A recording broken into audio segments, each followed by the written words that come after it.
goeth and returneth. They appear to speak prophetically of the man Noah, who entered into the ark until the judgment of God had passed, and afterwards he returned to dwell on the earth again. Well, how relevant is that? Well, it's very relevant because that's what the whole story concerning the church is about. See, God didn't just come up with this prophecy about the judgment to come just to tell people, judgment's coming, I'm going to get you now. The whole point of prophesying and preaching about the coming judgment is so there's a people that will escape the judgment. There's a way of escape. And what's interesting here is not only the people that are going to escape are going to go, but they're also going to return.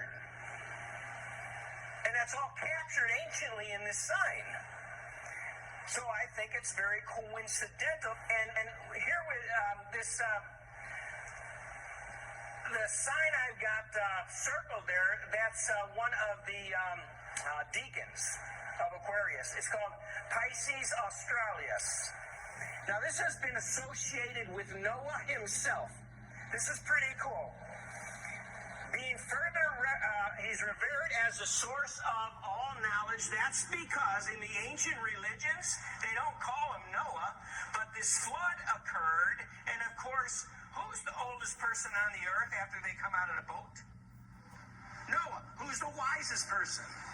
Noah. In fact, the only people on the earth is Noah and his 3 sons, and the daughters, right? The daughter-in-laws. So it makes sense that the ancient world also has this record. Constellation Pisces Australis is imagined as a fish lying upon its back while being the recipient of the water of blessing that is poured directly into his mouth by the man of Aquarius. Why do we say it's the water of blessing? Because they're going to a new world. Noah and his family, it's actually the flood is a blessing for them. Because all the evil's going to be wiped out. They're going to a new place. Amen. Just like the judgment that's coming upon the earth is actually a blessing for all of us who are escaping. Amen. We're not going to be here for the judgment, and when we come back, it's all going to be done with, and it's going to be a great place. Satan's going to be bound.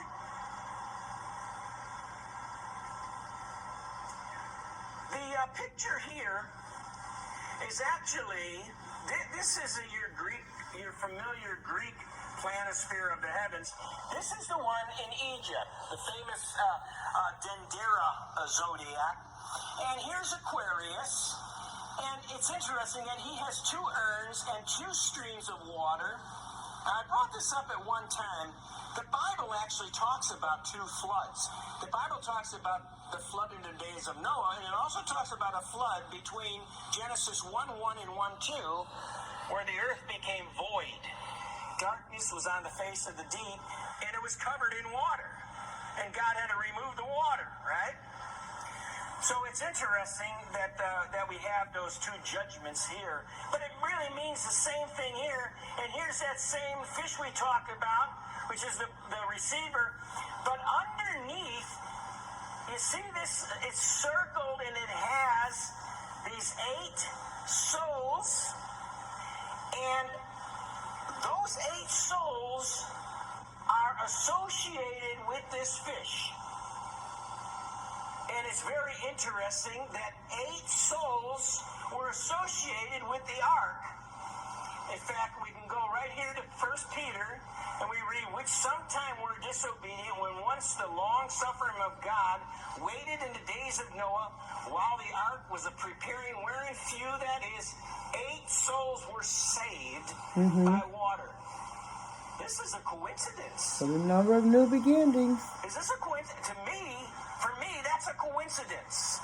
In fact, I think it's more than a coincidence. But for some of our listeners, I'm just saying it's a coincidence. If you don't think much of it, that's fine.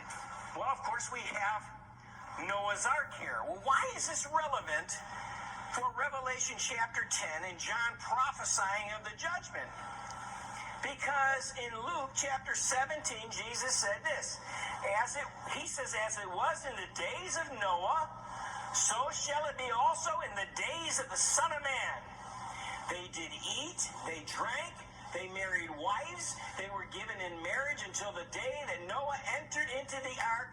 The flood came and destroyed them all. Did you notice that the people they were not aware of what was happening until it came? The only people that escaped and were safe was the one family of 8 people. The judgment came quickly upon them, and Jesus said that's the way it's going to happen in these last days. And then he added another one. He said in verse 28, he said, likewise also it was in the days of Lot. They did eat, they drank, they bought, they sold, they planted, they builded. But the same day Lot went out of Sodom, it rained fire and brimstone from heaven and destroyed them all.